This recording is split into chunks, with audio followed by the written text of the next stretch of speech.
मैंने आयशा को पहली बार अपनी कज़न की शादी में देखा था। वो आज़ाद कश्मीर की रहने वाली थी और मेरी कज़न की यूनी फेलो भी थी। पहली नज़र में ही मुझे उससे मोहब्बत हो गई। मैंने मौका देखते ही उसे प्रपोज़ कर दिया, लेकिन उसने मुझे कहा कि वो शादी से पहले की मोहब्बत पर यकीन नहीं रखती। वो मुझसे कहने लगी कि अगर तुम्हें आपको पसंद हूँ तो मेरे घर रिश्ता भेज दें। तो मैंने कज़न की शादी के फ़ौरन बाद उसके घर अपने माँ बाप को रिश्ते के लिए भेज दिया। तो उसके घर वालों ने हाँ कर दी और इस तरह हमारी मंगनी भी हो गई। हमारी शादी 2 साल बाद होनी थी, क्योंकि आयशा की पढ़ाई अभी मुकम्मल नहीं हुई थी। आयशा लाहौर की एक यूनिवर्सिटी से मास्टर्स कर रही थी और हॉस्टल में रहती थी। तो मेरी उससे फ़ोन पर बात होती थी। मैंने उसे काफ़ी दफ़ा बोला कि तुमसे मिलने आना चाहता हूँ, मगर वो मुझे साफ इनकार कर देती थी। मुझे कहती थी कि शादी से पहले मिलना जायज़ नहीं है। उसको ऐसी बातों की वजह से मुझे और भी प्यारी लगने लगी थी। उसे अपनी और अपने घर वालों की इज़्ज़त का बहुत ख्याल था। मेरी छुट्टी ख़त्म होने पर मुझे फ्रांस वापस आना था। तो वापस आने से पहले मैंने आयशा को दोबारा ये ख्वाहिश की कि मैं फ्रांस जाने से पहले एक बार तुमसे मिलना चाहता हूँ। तो उसने मुझे कहा कि ठीक है, मैं एयरपोर्ट पर आपसे मिलने आ जाऊँगी। मैं अपनी फ़्लाइट वाले दिन एयरपोर्ट पर 4 घंटे पहले ही पहुँच गया। एयरपोर्ट पहुँचकर मैंने उसे कॉल की तो उसने मुझे कहा कि मैं थोड़ी देर में आती हूँ। 2 घंटे के मुसलसल इंतज़ार के बाद मैंने उसे कॉल की तो उसने मेरा नंबर मसरूफ़ कर दिया। 1 घंटे तक वो मेरा नंबर बार बार मसरूफ़ करती रही। फिर उसने कॉल अटेंड करते ही मुझे कहा कि मैं नहीं आ सकती, आप चले जाओ। इससे पहले कि मैं कुछ और कहता उसने कॉल बंद कर दी। तब मैंने दोबारा कॉल की तो उसका नंबर बंद जाने लगा। मुझे कुछ समझ नहीं आ रहा था कि आखिर वो ऐसा क्यों कर रही है। इतने में मेरी फ़्लाइट का वक्त हो गया और मैं उससे बगैर मिले फ्रांस आ गया। हाँ, आकर मैंने उसे कॉल की तो उसका नंबर फिर से बंद जा रहा था। मैं उसके घर कॉल करने ही वाला था कि मेरे घर से कॉल आ गई। मुझे मेरी अम्मी ने बताया कि आयशा के घर वाले हमारे घर आकर तुम्हारा रिश्ता तोड़ गए हैं। ये सुनकर मेरे पांव तले ज़मीन निकल गई। अम्मी ने मज़ीद मुझे बताया कि आयशा के घर वाले ये कह रहे थे कि ये रिश्ता हमारी बेटी को मंजूर नहीं, इसलिए हम ये रिश्ता यहीं ख़त्म करते हैं। मैंने अम्मी की कॉल बंद की और आयशा के घर कॉल की तो उनका नंबर भी बंद जा रहा था। कि लाख कोशिशों के बावजूद भी मेरा राब्ता आयशा और की फैमिली से नहीं हुआ तो मैं फिर से छुट्टी लेकर पाकिस्तान वापस आ गया। वहाँ पहुँचते ही आयशा के घर आज़ाद कश्मीर चला गया। वहाँ जाकर मुझे आयशा के घर वालों ने बताया कि आयशा लाहौर से वापस घर आई थी और तब उसने कहा कि उसे तुमसे शादी नहीं करनी। हमने उससे वजह भी पूछी थी, मगर उसने कहा कि मैं जहर खाकर मर जाऊंगी लेकिन वहाँ शादी नहीं करूंगी, इसलिए हमने आप लोगों के साथ रिश्ता तोड़ दिया। उसके बाद वो 2 दिन घर रही और फिर वापस लाहौर चली गई, मगर फिर हमें पता चला कि वो लाहौर पहुंची ही नहीं। हमने उसे बहुत ढूंढा मगर उसका कुछ पता नहीं है। मैं ये सब सुनकर और भी तकलीफ़ में चला गया, क्योंकि मेरे अंदर बहुत सारे सवाल पैदा हो चुके थे कि आखिर उस दिन वो एयरपोर्ट पर क्यों नहीं आई और फिर उसने अचानक मुझसे मंगनी क्यों तोड़ी और अब अचानक कहाँ गायब हो गई है। मैं अपने इन्हीं सवालों के जवाब जानने के लिए अपनी कज़न से मिलने लाहौर चला गया, जो उसकी बेस्ट फ्रेंड हुआ करती थी और आयशा की यूनिवर्सिटी फेलो भी रह चुकी थी। मेरी कज़न ने मुझे बताया कि आयशा यूनिवर्सिटी में एक लड़के से बहुत ज़्यादा प्यार करती है, मगर वो लड़का आयशा के साथ मुखलिस नहीं था। मैंने ये बात आयशा को समझाई थी कि वो लड़का तुमसे प्यार नहीं करता, मगर वो इस बात को समझने तक वो अपना सब कुछ गंवा बैठी थी। प्रेग्नेंट होने का सुनकर उस लड़के ने आयशा को छोड़ दिया। आयशा ने उसकी बहुत मिन्नतें की, मगर उस लड़के ने उसकी एक ना सुनी। आयशा बहुत अरसे तक डिप्रेशन में रही और फिर मेरी शादी पर उसे तुम मिल गए। आयशा खुश नहीं थी कि वो खुद को किसी मर्द के काबिल नहीं समझती थी। वो तुम्हें ये सब बताना चाहती थी, मगर मैंने ही उसे मना कर दिया था, क्योंकि मैं ये चाहती थी कि वो अपने कल को भूलकर आज में जीना सीख ले।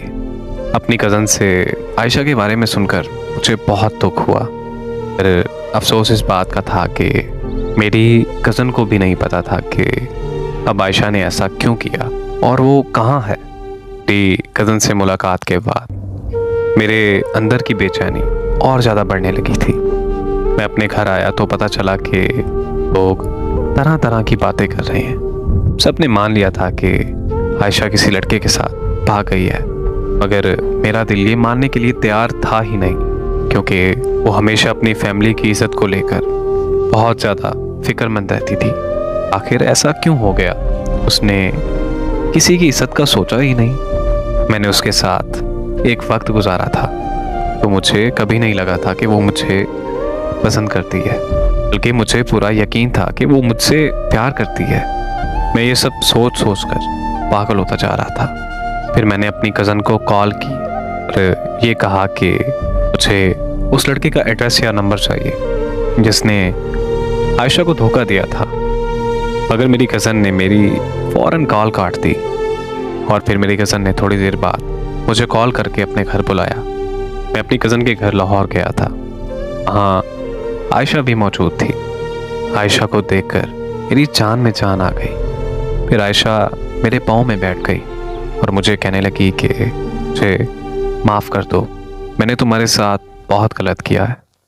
मैंने उसे फ़ौरन चुप करवाया और तसल्ली दी और फिर बाद में ये पूछा कि मुझे बताओ कि आखिर हुआ क्या है। तो वो कहने लगी कि तुम्हारी कज़न ने तुम्हें सब बताया होगा। मैं उस लड़के से बहुत ज़्यादा प्यार करती थी, मगर उस लड़के ने मुझे धोखा दे दिया, मेरा इस्तेमाल करके मुझे छोड़ दिया। मैं हर रोज़ उसे याद करके रोती रहती थी। मुझे लगता था कि मेरी ज़िंदगी अब ख़त्म हो चुकी है। फिर पता नहीं तुम कहाँ से मेरी ज़िंदगी में आ गए। मुझे इज़्ज़त दी, मुझे बहुत सारा प्यार दिया, मुझे जीना सिखाया। हमारी मंगनी के बाद मैं भी तुमसे मिलना चाहती थी, मगर मुझे लगता था कि अगर मैं तुमसे शादी से पहले मिलूंगी तो तुम भी मुझे उसकी तरह इस्तेमाल करके छोड़ दोगे। मैं मानती हूँ कि तुम्हें लेकर ये सोच मेरी गलत थी। मेरे साथ जो हुआ उसके बाद मेरे अंदर एक खौफ सा तारी हो गया था। मैं तुमसे मिलने के लिए एयरपोर्ट आ रही थी कि अचानक उस लड़के की कॉल आ गई। वो मुझसे मिलना चाहता था, मगर मैं खुद को रोक नहीं पाई। मैं जब उससे मिली तो वो मुझसे माफ़िया मांगने लगा। मैंने उसे माफ़ कर दिया और फिर तुमसे मंगनी तोड़कर मैंने उसे शादी कर ली।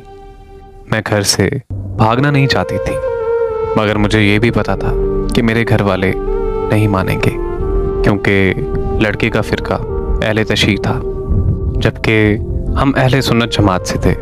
आयशा की ये सारी दास्तां सुनकर मेरे पास कहने को कुछ नहीं बचा था। वहाँ से निकलते वक्त आयशा ने हाथ जोड़कर दरख्वास्त की कि मैं कभी किसी से उससे होने वाली मुलाकात का जिक्र नहीं करूं। आयशा से मिलकर मुझे इश्क से और आयशा से बेहद नफ़रत हो गई थी। फिर मैंने 1 महीने के अंदर घर वालों की मर्ज़ी से शादी कर ली और अपनी बीवी को लेकर फ्रांस वापस आ गया। मगर मुझे अंदाज़ा नहीं था कि जिस मोहब्बत का मैं इख्तिताम कर आया हूँ उस मोहब्बत का अंजाम अभी बाकी है। 3 महीने बाद मेरी कज़न की कॉल आई कि और उसने कहा कि आयशा तुमसे बात करना चाहती है, मगर मैंने अपनी कज़न से यह कहकर कॉल बंद कर दी कि मुझे अब उससे कोई बात नहीं करनी। अगले दिन फिर कज़न की कॉल आ गई और उसने कहा कि मैं उसकी ये कॉल सुनते ही पाकिस्तान के लिए रवाना हो गया। कज़न ने मुझे कॉल करके बताया कि ये सच है कि आयशा की ज़िंदगी में एक लड़का आया था जो आयशा को प्रेग्नेंट कर छोड़ गया था, मगर वो लड़का आयशा की ज़िंदगी में दोबारा कभी नहीं आया, बल्कि जिस दिन आयशा ने तुमसे मिलने एयरपोर्ट पर आना था उसी दिन आयशा को पता चला कि उसे कैंसर है और उसकी कैंसर की आखिरी स्टेज चल रही है। उस दिन मैं आयशा के साथ ही थी। वो बहुत रोई, मगर अपने लिए नहीं, तुम्हारे लिए, क्योंकि वो जानती थी कि तुम उसकी मौत का सदमा बर्दाश्त नहीं कर पाओगे। आयशा को कैंसर अबॉर्शन ठीक ना होने की वजह से हुआ था। अबॉर्शन के बारे में किसी को पता ना चले, वो सब कुछ छोड़कर मेरे घर आकर रहने लगी। और तुमसे आयशा ने सच इस वजह से छुपाया कि तुम्हारी ज़िंदगी ख़राब ना हो। वो इस बात पर बहुत रोई है कि तुम उसे आखिरत में भी नहीं मिल सकोगे, क्योंकि वो खुद को दोज़ख का हकदार समझती है। मेरी कज़न ने मुझे बताया कि मैं ये सब तुम्हें बताना चाहती थी, मगर उसने कहा था कि जिस दिन तुमने किसी को कुछ बताया कि उसी दिन मैं तुम्हारा घर छोड़कर चली जाऊंगी। लेकिन अब वो अस्पताल में अपनी ज़िंदगी की आखिरी सांसें ले रही है। शायद अब उसके घर वापस आने की उम्मीद भी ख़त्म हो गई है। इसीलिए मैंने आज सबको सच बता दिया। तुम्हें इसलिए बता रही हूँ कि वो तुम्हारा नाम बार बार ले रही है। हो सके तो उसके जाने से पहले उससे आकर एक बार मिल लो। इसीलिए मैं फ़ौरन पाकिस्तान के लिए निकल पड़ा था, मगर अफसोस कि मैं उसका आखिरी दीदार नहीं कर सका, क्योंकि मेरे पहुंचने से पहले उसे दफना दिया गया था।